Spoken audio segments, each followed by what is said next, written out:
Вчера у Заводу за културу Војвоѓански руснацов отримана промоција мастер работи Александри Лендер, историјни дискурс драмского додатку часописа Шветлос у периоді од 1952 по 2010 rok. Наистина ми було уживање и то та наукова част, значи читац тексти, анализовац их, али и то та вигледовацка част, значи пренаходзиць числа Шветлости,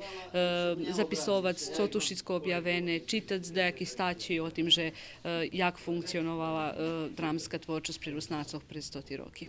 U ediciji Garjanski, ktorá u programi Zavodu za kulturu vojvođanskih rusnacov vyšla jeszcze jedna knjižka, to Šesta pošore, Aleksandri Lendjer, i na tot sposob žadame stimulovac naukovu robotu pri mladih rusnacoh i rozvoj vyhľadovackej roboti i analitičnih studijoh i stimulovac našo visoko obrazovani kadri.